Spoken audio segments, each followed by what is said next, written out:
What's up, ladies? Welcome back to my channel. Let's get right into the topic. Today we're going to be talking about femininity, tapping into our feminine. Yes, this is going to be a really juicy, interesting, informative topic. So if you're interested in watching, then of course, just stay tuned. All right, before I even get into the topic, I just want to really quickly, like 20 seconds, talk about why this is important. Okay, this is important because no matter how masculine you try to be, no matter how assertive you try to be, no matter how alpha you try to be, you will always be a woman, okay? And trying not to be is not going to serve you. It's not going to get you the results that you're looking for. In the eyes of a man, you will always be a woman. So being argumentative, trying to be alpha, trying to be dominant is not going to get you what you're looking for out of a man. It's just going to give you lots of clashing, tension, problems, and you're not going to attract the masculine man that you're looking for. If you yourself are tapping into your masculine energy, you're not going to attract masculine, you're going to attract feminine. And more often than not, that's not what we are looking for. Okay, you are a woman, you will always be a woman, so you might as well own it. Tap into your feminine, really learn how to use it to your advantage. Dare I say, use it to manipulate men. If you are able to keep your partner happy, then you are definitely going to be more likely to get from them what you're looking for. Being this dominant, being this I always want to prove myself right and prove you wrong, being argumentative, being super headstrong all of the time is going to do you more harm than good, and I promise you that. Okay, and I don't think that this is shocking. I think that we know this. I think sometimes you just have to hear it. So this is you hearing it. What do we have to do to be more feminine? How do I tap into my femininity? How do I cultivate these feminine energies to attract what I'm looking for? The first thing I would say is that you have to stop arguing over every little thing, okay? Because that's not feminine. It's not sexy, it's not seductive, it's not cute, okay? And just because you're arguing doesn't mean that you're smarter, it doesn't mean that you're better, it doesn't mean that you're right. It just means that you're argumentative. Male or female, no one likes an argumentative person. No one likes a person who is always on edge and always wants to fight all of the time. It's not cute, okay? And I'm talking about more than just romantic relationships at this point. I'm talking about just interpersonal relationships in general. Your friends are not gonna like you, your family's not gonna like you, your kids are not gonna like you, your partner definitely is not gonna like you and want to spend time with you if it's a constant fight over every little thing every single day. It gets old, sis, you need to drop it. I understand that sometimes we as women are right. More than 50% of the time, I feel we as women are right and it's our partner who's wrong. But it's also true that these matters are not always serious. It's not always a life or death situation. It doesn't always involve our finances. It's not always something of a serious nature. So if it's not a big deal, then don't make it a big deal. Don't make it a fight every single time. Literally just let it go, okay? It's not worth stepping out of your feminine role for. It's really not that big of a deal. Okay, things don't become problems until we make them problems ourselves. A lot of the time we create our own problems in our lives and in our relationships. Like I said, if it's not a big deal, then don't make it a big deal. Feminine women do not argue. Okay, feminine women don't argue. They let their men have their way, because when it's time for them to ask for something or get something out of that person is going to be much more willing to meet your needs because you're not constantly fighting with them all the time. So they're going to want to reward you for that. So number one, stop being so argumentative. It's not cute. Number two, and the two kind of go hand in hand, I'm going to say stop saying no to everything or just say yes more. Okay, and the two are pretty much like two sides of the same coin. But again, if it's not that big of a deal, if it's not that serious, if you're not in danger, if your finances are not involved, and it's again not a serious matter, then just let your partner have their way. Okay, men like to feel like they're in control. Men like to feel like they're dominant. Let them feel that way. This is not something that's being done to you. This is something that you're allowing. You are choosing to allow that person to step into their masculine role. And as a result, you're gonna have a healthier, happy relationship if that's what the person wants. Okay, I feel like a lot of the time femininity is resisted because we as humans, right, not just as women, but as humans, it's in our nature to want to do things. We don't want to feel like things are being done to us. And I think that a lot of the time women think that being feminine is being weak, and that being feminine is allowing people to do things to you. That's not the case. Being feminine is allowing someone that you love and you trust to step into their masculine role. You're able to get more out of them because they're happier. The relationship is more balanced, okay? It's like yin and yang. It's a balance, all right? But femininity is definitely a choice. It's definitely something that you choose to do. It's definitely something that you allow. It's definitely a behavior that you engage in. It is not something that's being done to you, and it should not be equated with weakness. Just because you're submissive to your partner every now and then doesn't mean that you're weak. That means that you're choosing to behave in this way to keep your partner happy, to maintain a balanced relationship, and so that you can also get what you're looking for out of this person. A lot of the time, women think about their needs and their wants and their desires and what they're looking for in a man. But we don't often think about the things that a man is looking for in a woman, okay? If you want to get things from a man, then he in exchange needs to be able to get things from you. And saying yes to him when you can, when you feel like it's appropriate, is one of those things that a man is looking for in a woman. Okay, a man doesn't want to be with a person who is constantly fighting him. A man doesn't want to be with a person who is constantly telling him no. A man doesn't want to be with a person who is argumentative and just as masculine as he is. What's the point of that? He might as well just hang out with his friends all day, because it's just like being with another man. In the same way that women have certain needs, wants, desires, and expectations from a man. It's not unreasonable for a man to want these things from a woman, because we as women definitely have needs, wants, desires, and expectations that we set on men. And we definitely have things that we are looking for in exchange for our submissiveness. So again, this is a choice. This is a behavior that we engage in. This is not necessarily something that is being done to us.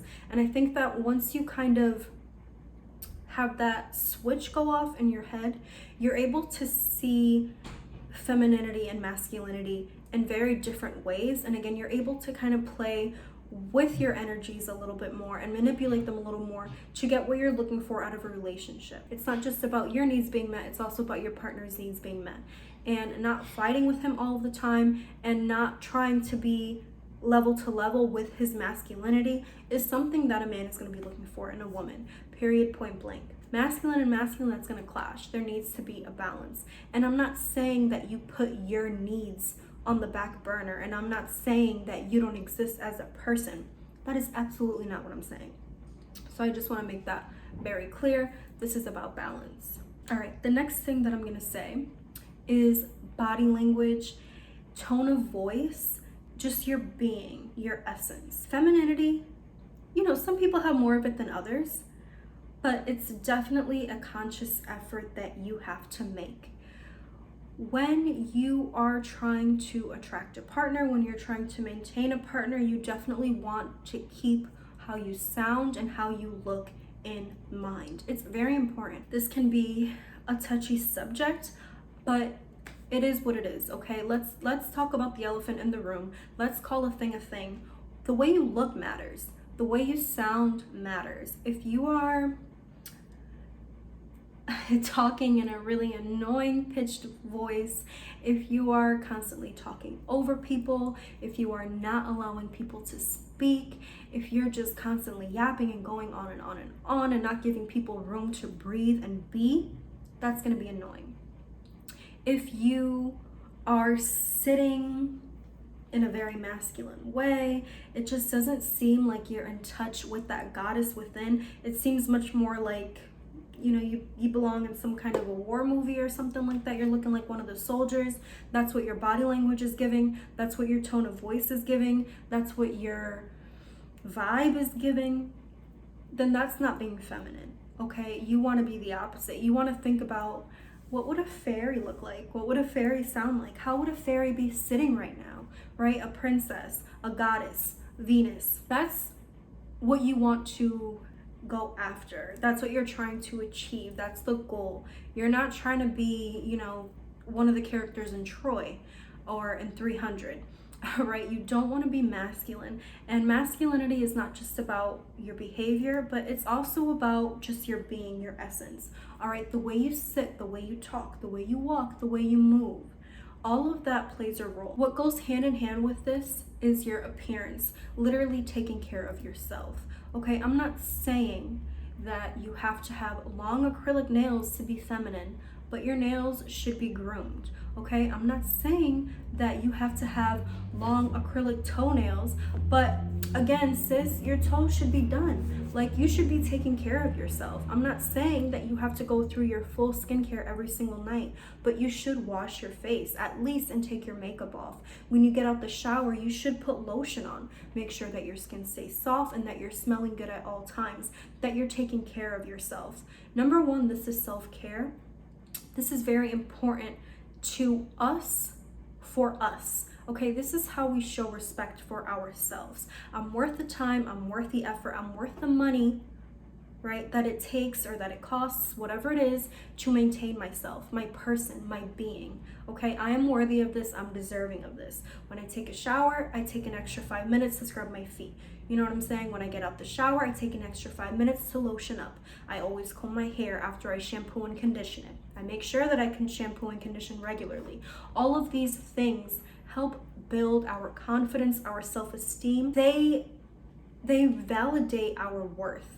And this is very important, not just for attracting or maintaining a man, but for ourselves as women and as human beings, as people. We want to take care of ourselves. We want to eat good. We want to move. We want to treat our bodies with respect. Branching off from this, of course, is the social implication, all right? Specifically when we're talking about romantic relationships. In the same way that a woman wants a man who is well-groomed, in the same way that a woman expects a man to smell good, in the same way that a woman expects a man to wear deodorant, in the same way that a woman expects a man to wear clean clothes and maybe occasionally put on some jewelry, whatever it is, a man has those same expectations for a woman. And it's not unfair. It's not unfair that a man wants a woman who smells good because you want a man that smells good. So, these things are equal. It is important to keep this in mind. This is not something that's being done to us. This is not something that's a chore. This is not something that's, I have to put on perfume just so I can maintain this guy. Number one, you're doing it for yourself. But number two, yes, this is attractive to your partner in the same way that it's attractive when he wears the cologne. So you want to make sure that you're taking care of yourself in the same way that you expect your partner to maintain themselves. Okay, so let's get that clear. But yes, lotioning, doing your eyebrows, doing facials, and wearing makeup on occasion. I'm not saying that you have to put so much makeup on, but even if you're just at the house and it's a lazy Sunday, I always just put a little bit of tinted moisturizer on and a little bit of lip gloss. Okay, it doesn't have to be a full face of makeup. I don't have to have my full brows done, my full eyeliner like I have on now. That's not necessary. But if you are going to be at home with your man, you want to look the part. You want to look good. You want to feel good. If your skin is not perfect, then you want to do something to at least make it look a little bit better. Like, it is what it is. I'm being totally honest here. My skin is not perfect, all right? I'm no one to judge. My skin is not perfect. My acne used to be really bad. I literally used to take medications, oral medications, just to get my acne under control. And unfortunately, I still do get breakouts. And I do have a couple acne marks here and there. Even if I'm not going anywhere, even if I'm just at home with my man, I'm not going to be sitting around with a bonnet in my head and, you know what I'm saying, my skin looking all greasy and oily. No, I wake up in the morning, I take the bonnet off, I wash my face, I brush my teeth, I put a little bit of tinted moisturizer on. It's not a full face of foundation, but it's enough to show that I care and respect myself, and it's enough to make yourself a little easier to look at. Believe it or not, actually, I don't even have to say that because I'm sure you already know this. Men are very physical creatures. Men are very visual creatures, and they get a lot of stimuli out of what they see, what they smell. So smelling good and looking good is more important to a man than it is for a woman, okay? Women are much more emotion based. Men are much more, they see something and it stimulates them. So looking good is very important. Otherwise, those eyes are going to start to wander, sis. And again, it is what it is. And that's another thing, another point that I want to mention. Do not be so damn insecure all the time. Don't. You're alive. You're not dead. So even though you might have a man, I can guarantee you that you're still gonna look at other men who look good. I mean, just because, you know, somebody catches your eye doesn't mean that you're gonna cheat on your partner. That just means that they look good. We're all human, and that's okay. That's not a problem. But it becomes a problem when it happens with your partner. Now all of a sudden it's a big issue and you want to get into a fight and make a problem out of it. Again, a lot of the problems in our relationships and in our lives, they didn't just land there. More often than not, we create them. Okay, so your partner looking at someone for a second is not a big deal. It's not a problem until you make it a problem. But when you start getting to the point where your partner feels like they can't even breathe, like they can't even look at someone without it becoming a huge fight, that's a problem because you're suffocating them. And that's not feminine at all. You're alive, you're not dead. You're gonna look. So it makes sense that the same is true for your partner. If someone's walking by and they look at them for a couple extra seconds, not a big deal. Now, if they're being disrespectful and they're approaching the person, cheating on you even, that's a whole different story. I'm talking about just, you know what I'm saying, someone looks good and your partner's like, oh, she looks good. It's not a big deal, you know what I'm saying? If I go out with my partner and I see a girl that looks good, I compliment her like, oh wow, I really like her hair, she really looks good. I'm not gonna be insecure. I'm not that jealous girl that's gonna be insecure over the next pretty girl. There's pretty girls all over the place. But if you are secure and confident within yourself, and if you are secure and confident within your relationship, and if you trust your partner, a pretty girl walking by is not gonna be a problem. Okay, and it's not cute when we as women wanna fight our partners just because they looked at someone. Like I said, you're a woman, you look at men all the time, I'm sure. All right, you go to the casino, you go to the beach, you go to the mall, you go to the grocery store, and you see somebody that catches your eye. Cool, they look good, and then you move on, you keep it pushing. Just because you're in a relationship doesn't mean you're dead, all right? So if it's okay for you to do it, you have to have a similar expectation for your partner, all right? It's not fair for things to be okay for you to do, but not okay for your partner to do. That doesn't make any sense. So, wake up call. This will be the last point because you guys know I don't like to make these videos super long because then no one wants to watch them, and I can't say that I would blame you because I don't like watching really super long videos either. By the way, my hair looks really flat because it's so wet. I just washed it. Anyway, the next thing that I want to talk about, and this will be the final point, is how you dress, your attire, going off of this whole visual thing. Look, some people are blessed in various departments, okay? You want to accentuate your strong points, obviously, duh. So if there's something about you that you really like, something that you're really confident in, a feature of yours that you just find really sexy, then show it off, emphasize it, make that your marketing tool, okay? What I'm trying to say is pick clothes that are going to accentuate your shape, wear makeup that's going to accentuate your face shape, wear colors that complement your skin, wear hairstyles that complement your face shape. If you find that you have a really nice décolleté area, then when you go on dates, wearing shirts that emphasize your décolleté area. If you're a lady that has a lot of junk in the trunk, then wear pants that are going to emphasize that because that is your marketing. All right, you definitely want to put your top products on the top shelf. What I like to do is I like to wear high-waisted pants. All right, it just gives the illusion of a smaller waist and it just gives the illusion of a more curvy figure. All right. Also, I'm the kind of person where when I gain weight, I'm over here exposing myself. I'm the kind of person where when I gain weight, I definitely gain weight on my arms. So wearing shirts that are not going to show my arms off, all right? But if you're a kind of person who you have really muscular arms, really lean arms, cute, nice looking arms, model-esque, then maybe you would want to wear more sleeveless tops. What I'm saying is that you just have to know your body, know what works for you, know what doesn't, and just go off of that. All right, ladies, like I said, I don't want to make these videos too long, so I'm going to wrap it up here.